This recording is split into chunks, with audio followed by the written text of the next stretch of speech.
Was Emily Hartley a feminist? You know,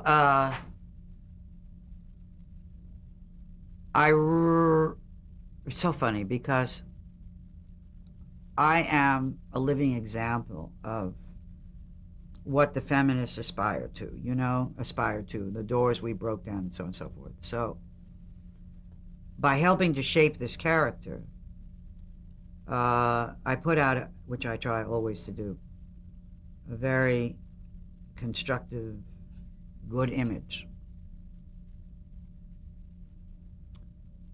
As it never occurred to me that I was a talented actress, I didn't realize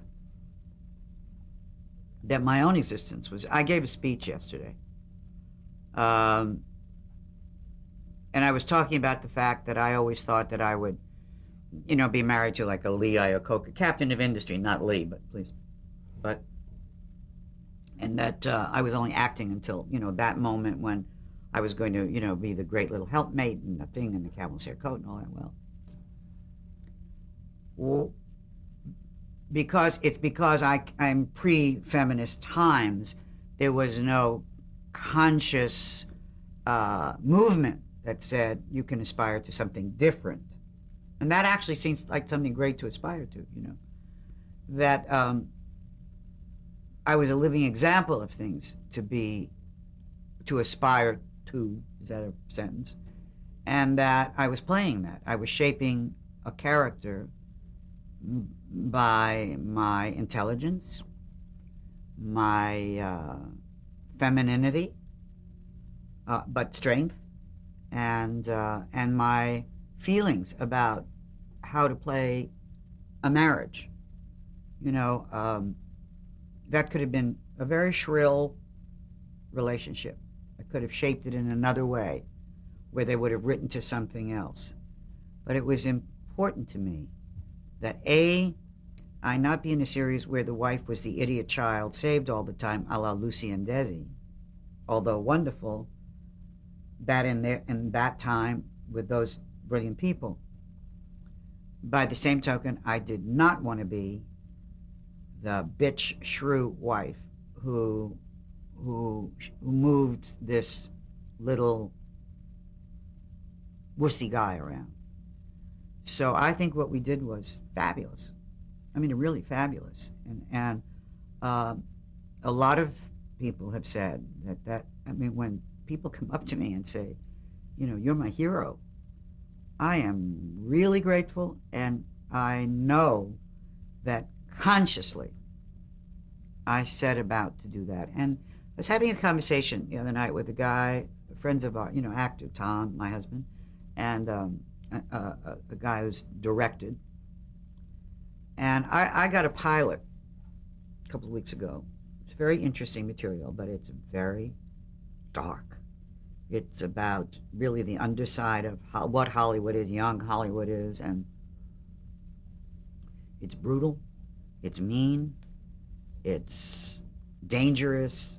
I mean, it's what television is doing now in the Deadwoods and the Oz and the this and the that. And I thought, do I want to do this? Do I want? It's what television. It's very well written. And it's an interesting character. What is my obligation as a human being now to what I put out there with my work? And this is a real dilemma, because thank God I don't need to work. I don't financially need to work, and I don't need to work because otherwise I'm nothing and nobody, And what is my responsibility as a caring human being to what I put out there? Now, what's happened is the lowest common denominator has become the common denominator. So we are inured to certain things, and we're losing manners, we're losing style, we're losing kindness. And a lot of it is happening as a result of the television we're doing and the characters we're willing to play that reflect a piece of human nature, but it's over and over because it gets laughs. or because it's dramatically interesting. What's the actor's obligation to make the world a better place? I mean, you do it in your own way as a human being and what you choose to do. But I'm having a terrible time right now. I mean, I've got one project where it's the mother of the two doctor sons, Jewish, absolutely cliche, but funny. And the other one is this, what can be a very interesting role in a piece that has some truth in it, but it's going to make it more and more and more and more accessible because we're used to it, and we're no longer saying this is not allowed, this is not right, this is not a world that I want my children in. I don't know. It's a tough thing. It's a tough thing. You can't march for material, you know. I don't know. You can march for clean air, you can march for this, you can send checks for that. But I may never act again because I had a problem on Single Guy, because when I came into it as Jonathan's mother, it was a fabulous character. She was horrible, funny, horrible, but so you hadn't seen her before. Selfish and, you know, arch and politically incorrect. I mean, and it was Brad and I created this broad where, I mean, first of all, in every scene I had a different fur on. I had killed another animal for something for my own beautification, you know. And it was a negative example, but it was great. It was great because you look at it and you say, does she not know? You know. And then when he left and other writers came in, they started writing the cliche Jewish mother.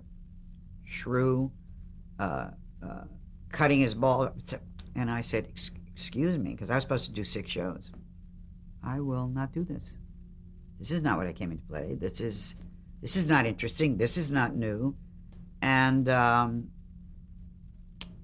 they said, well, you have to. This was whatever the executive was of the company. And I said, let me explain something to you. I don't care if this is my last job. I don't have to do anything that I can't live with. And I am a Jew. I am not putting out an anti-Semitic picture like that, you know, which now you're redefining it to satisfy your therapy. You know, not interesting, not what I came here to do. Now, if you want to force the issue, let's call a press conference. And I'll state what I have to say. And I meant it. I meant it. I meant I will not be a party to this cliche. And so they rewrote it, and it was fine. You know, it wasn't bad. It wasn't the original marvelous.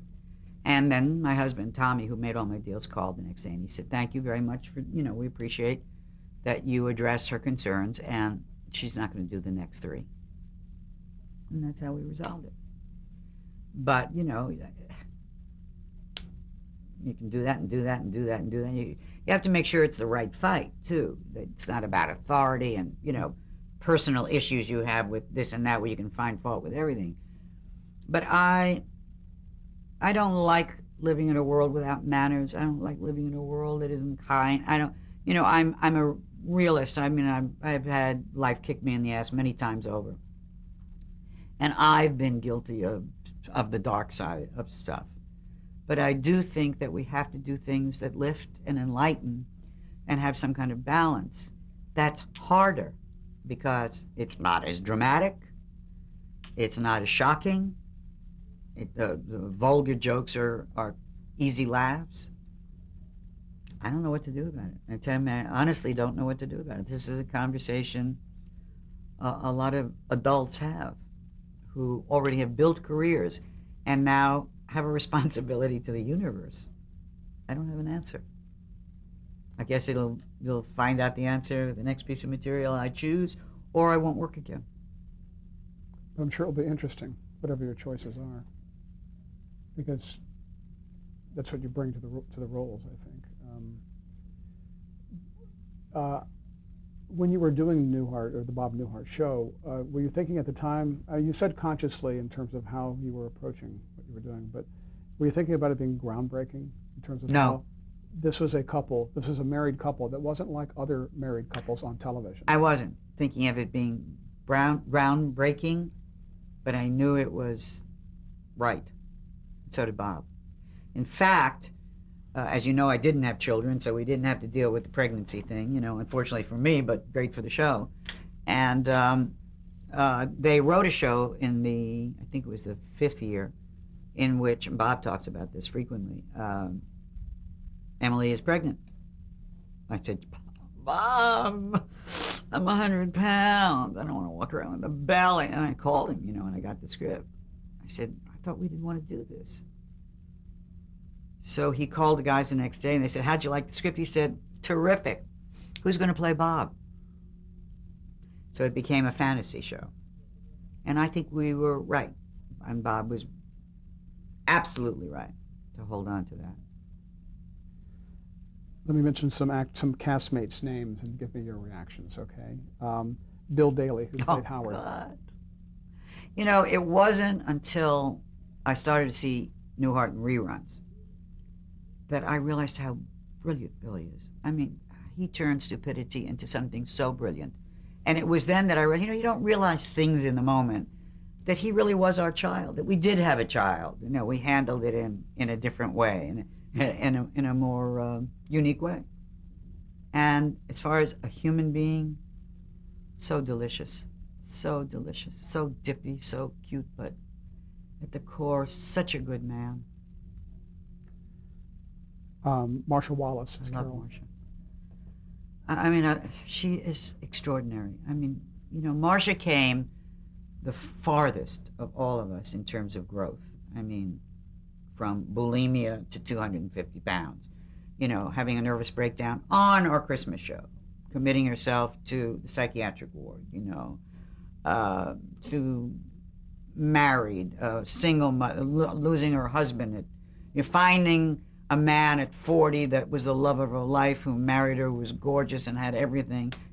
And after they adopt a baby, he dies, and she's left to raise this child, And no serious work after that because it's so insane. She's so identified with Newhart. Well, so am I. I've done 5 since then. So is Bob. He's done 4 since then. It's ridiculous. But she got stuck. And she is such an amazing woman. She's so bright. She writes so well. I mean, her Christmas letter you could drop dead from, And she goes out and then she lectures as a cancer survivor, and she's just fabulous. And her son is great, and we're really friends. I really care about her. Peter Bonners, who played Jerry. I love Peter. Petey. I mean, Peter used to fart. Hello, Peter. I'm sure you are so happy this is in the archive. And then Peter started to really buy good clothes. And I said, Peter, you cannot fart in Ted Lapidus pants, And Marcia had a dog that used to sit under the table. I said, do you really think that we all think it's the dog? We know it's you, Peter, And he wasn't social. Peter wanted to go in his room and read, Baudelaire. I don't know. And Marcia and I would just drag him out and, make him be part of everything that was going on. And Peter became a director on our show, and he's a very, very good director. If you watch the shows that Peter did, there's a certain kind of music. There's a certain kind of flow to them that shows his real skill. And I see Peter, Tommy and I saw Peter and Roz, and Tom and I see Peter and Roz. I like him. He's an intelligent man who did not expect to like me. I seem to be the antithesis of everything that he cared about, the intellectual. I said, it's very interesting. When you talk about any intellectual, you never bother to look at me. Hello, I have a brain. But when we talk about Frank Sinatra, he's right there. But I'm crazy about Peter and Roz. We grew up together, all of us. Did ad libs ever make it into the show? Rarely. We were very respectful of the material. I'm sure this question's been asked many times, but for our archive, with all the episodes that you did, what were your favorites? What were ones you don't even want to remember? Anything stand out? You know, I don't remember any in particular, nor do I have any that. I mean, I was always the mommy of the show. You may not do this. You must do this. I made the lunch dates, and we had a guest on. I think his name is Dick Shaw. He was married to Valerie Harper at the time, and he never wanted to. The lines came later because he was in a creative flow, and it used to drive us crazy. And everybody was breaking up, and I said, "Listen to me. This is our house, and we must be good to the people who, and we must be and discipline and everything. We're no breaking up, and that's it, and that's the way it's going to be." I say to Peter Peter, Marcia, Billy, and Bob. Okay, action. What happens? Action. He opens his mouth, and I go, and I lose it into Bob's armpit. I mean, it's right there on camera. Or Bob, that son of a bitch, knew how to break me up. And we have 3 words, which are just our 3 words, but he would do them so that this part that the audience was seeing was fine, but he was doing the ha ha ha that gets me insane on this side. He can still do it across a crowded room, and I fall down. That's what I remember. I remember he does the most adorable drunk. I look at him, and there is one show where we're on a cruise, and he gets drunk, trying to fix up the other couple. And he was so goddamn cute. I go, Bobby. I mean, nobody ever called him Bobby. I never called him Bobby. And you can hear Rosemary Dorsey, our script supervisor, go, oh, But, I mean, it was mostly the delight over how delicious what he was doing was. There was one episode that was particularly hilarious where it turns out that we find out that Emily's IQ is that's a great show. Is better, higher than the Bob's. What do you remember about that? I just said it was such a wonderful concept. And the little boy, my date at the thing, I just remember, just wonderful concept. I don't remember anything about it. I think I wore a blue and white check dress. That's what I remember. You're talking to a woman who's basically shallow. So. What about the final episode when the show wrapped? Bob basically decided to end the show. Is that correct? Well, Bob decided the year before, Mm-hmm. after 5 years. And he said, I can't drive over the hill one more time. I said, don't say that. They'll buy you a house in the valley. I mean, that's so stupid. And they said, well, you want to quit, Bob? Fine. And we understand that. So can we have $16 million? And he said, what? I don't have that on me. Because that's what we'll be making. Right. So he went another year.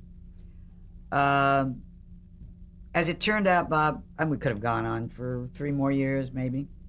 But Bob was right. It was the right time. Not that we were starting to repeat ourselves or anything. It was the right time for all of us to step out of there. And, Bob's not emotional. He doesn't want to be obliged to be connected. Some of it's the Catholic thing, And so the last show, Bob, they photographed the curtain call. Bob came out, and then he was supposed to, introduce me, and there's Bob. And before he couldn't say my name, and this sob came up out of Bob. Well, I ran out, and hugged him. And he didn't pull away like he always does, And then one by one, we just came out. But to see that emotion in Bob, I think it shocked him. I had said to Bob, I don't know if I've ever told this story publicly. You don't know what you have here, because you've been a stand-up, and you were up there alone. You haven't been in the trenches like we all have. This is very rare, Bob. You're not just coming in, hitting your mark, and saying your lines. And someday you're going to get out there, and you're going to know how special this was. And after he had done the new Newhart show, he called us all and went to the house. We had dinner. And he said, A very wise woman once told me, because he wouldn't acknowledge it was me, that I one day would find out how special, and he said, I'm here to tell you that I didn't hold it in high enough regard and how very special it was, and I need to acknowledge that for all of you. And it was very sweet, very touching, and it was an interesting lesson, you know. I think that, you know, Bob and I knew each other a long time, and I don't think that Bob thought that he was going to particularly like me, you know. Probably thought I'd be a bitch. A lot of people. I like to keep that out there because then people are intimidated. I don't have to do anything, you know. And I'm quite the reverse. I'm really, you know, very loving on a set, very protective. If I ask for something, it's usually to make the show better. Not, you know, it's not about trailers or stuff like that. And after all this time, finally, we were having dinner at Ma Maison. This is when he was doing the second show. Did two things that night. He said, well, you know, she doesn't have your timing, but who does? A compliment? Shit. Oh, my God. And then we were out in the parking lot, and he said, well, you know I love you. And I went, and I fell all over him sobbing and thinking, and he said, oh, get away. Oh, God, that's why I never tell you anything, you know. It was just awful for him. And, you know, I lick his face. I do all kinds of things that he hates, you know. Can't keep my hands off him. He's like my baby. But it was a lesson in every sense.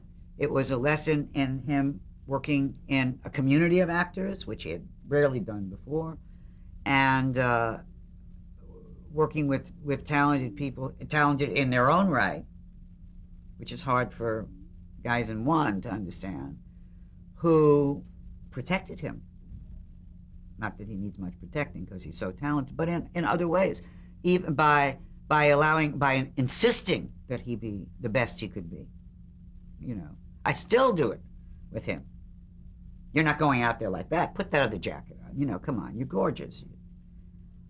I mean, and the shock for him to find out that that I was to be respected. You know, one of the things that's happened to me largely in my life is I'm very good company.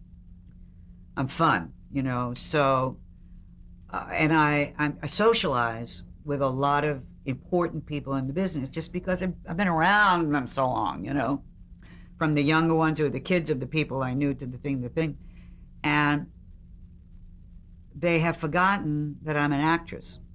And all of a sudden, they'll be talking about something, and a casting director may say, Suzanne Pleshette, and they go, oh, shit, you know, Susie, you know, because they just had dinner with me the night before. It never occurred to them. They forgot.